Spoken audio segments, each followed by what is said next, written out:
Ustaz, macam 1/3 ni ialah calculation daripada keseluruhan harta lah kan, betul tak? Betul, Maksudnya rumah, kereta, harta cash dalam bank and whatever.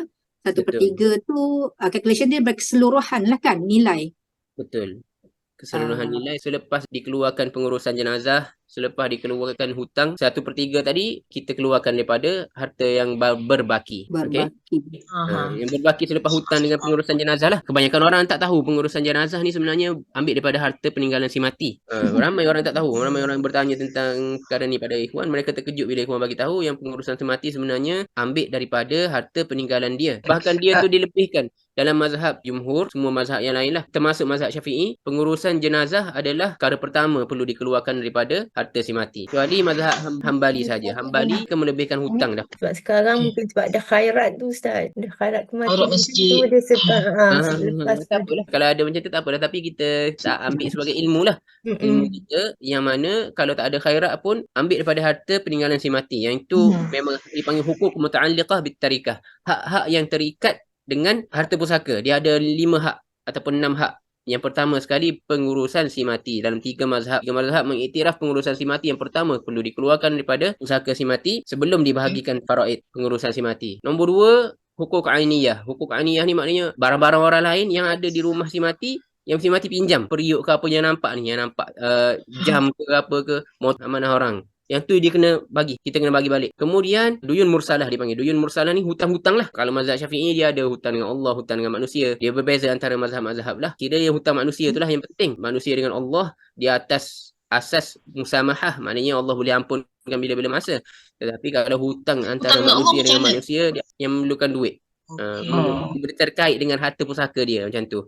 Ataupun zakat tahun tu dia tak bayar lagi dan dah sampai haul dia. Puasa tak ada kaitan dengan harta, sembahyang tak ada kaitan dengan harta. Yang ada kaitan dengan harta pusaka dia macam tu. Hutang dengan Allah Zakat, SWT dipanggil. nazar. Kalau dia ada fidyah kena bayar, dan fidyah ni kena detail lah. Bukan semua meninggalkan puasa kena bayar fidyah.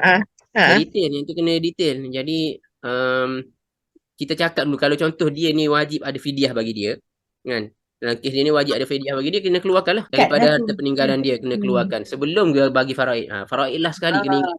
Itu nombor 3 kan. Nombor 4 wasiat. Barulah sampai ke tajuk wasiat. Kalau ada baki lagi, kalau ada wakil lagi, maka kita akan keluarkan wasiat. Di mana dia nak lah. Kemudian, lepas dah keluarkan wasiat, ada baki lagi, barulah boleh bagi faraid. Kalau tak ada baki, tak adalah faraid. Macam tu. Dia berhutang dan dia ada anak-anak yang masih kecil dan isteri kan. Masih perlu diselesaikan hutang tu Ustaz eh? Betul. Perlu diselesaikan.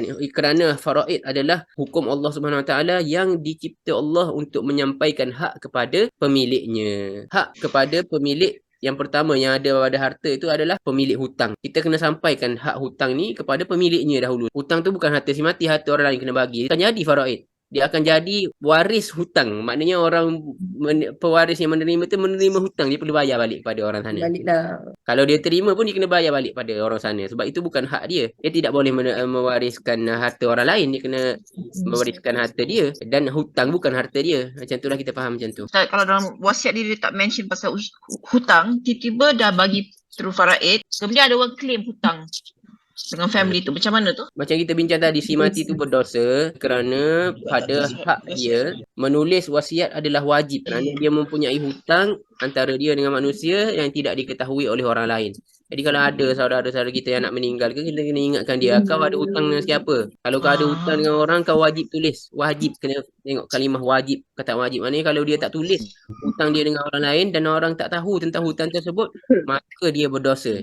Walaupun kita sebut wasiat satu ayat 180 ni dah tak wajib lagi sekarang kan. Tapi ada wasiat yang wajib. Bukan wajib. Iaitu orang yang berhutang, dia tak bagi tahu orang lain. Tak ada orang lain pun tahu kecuali orang yang dia berhutang tu tadi je. Dia kena bagi tahu. Kena tulis. Aku berhutang dengan si fulan sebanyak ni nak kena bayar.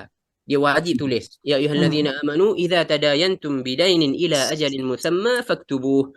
Wahai orang-orang yang beriman, sekiranya kamu berhutang bidainin ila ajalin musamma pada had tertentu, faktubuh, maka tulislah. Allah suruh tulis. Maknanya kalau suruh, kali kita belajar usul fiqh, bila suruhan akan memberi makna wajib. Kewajipan. Anak dia maknanya waris-waris dia tidak diwajibkan membayar hutang ayah dia. Maknanya dia kena keluarkan semua harta ayah dia ni bagi hutang. Kalau tak cukup lah. Yelah. Anak-anak tak wajib bayar. Orang Anak-anak yang tak wajib. dihutang tu tak ada hak nak tuntut daripada anak-anak dia lah kalau tak ada Ada. harta. Sebab anak pun tak terima daripada ayah. Maknanya ayah kira bankrupt. Macam mana orang bankrupt? Kalau bankrupt. Maksudnya harta yang berbaki tu, yang tu dia bahagikan kepada pemilik hutang. Sebanyak peratus hutang yang dia ada lah. Dengan orang ni contohnya, dia hutang 10%. Daripada semua jumlah hutang dia ada 2 orang contoh kan. 2 orang yang dia berhutang. Daripada semua jumlah hutang tu, yang pertama ni 10%, yang kedua tu 90%. Jadi harta ni kalau dia kumpul tak cukup nak bayar dua-dua. Dia bagikan ikut peratus lah. Harta yang berbaki tu ikut peratus. Awak akan ambil 10%, awak akan ambil 90%. Makna waris tak dapat apa-apa lah kan. Waris tak dapat apa-apa lah. Waris tak dapat apa-apa. Makna Kita kena keluarkan ikut turutan. Selesaikan sifati dulu. Maknanya urusan jenazah dia. Yang kau ni berhutang aku tahu, kau diam dulu. Jadi sibuk kepada Selesaikan si mati dulu. Kena hutang. Jangan ambil hutang kau, lepas tu tak sempat nak selesaikan si mati pula. Tak boleh. Selesaikan si mati dulu. Lepas selesaikan si mati, barulah pergi kepada ni. Apa-apa yang orang berhutang dalam rumah tu, keluarkan harta balik pada tuan dia. Kemudian barulah hutang-hutang yang mursalah ni. Hutang-hutang yang boleh bayar bila-bila ni tadi. Bila dah keluarkan, bankrupt dah si mati. Tak sempat habis hutang ni. Duit pun dah habis. Makanya walaupun ada wasiat, boleh bagi wasiat. Waris-waris pun tak ada apa-apa. Waris-waris boleh terima.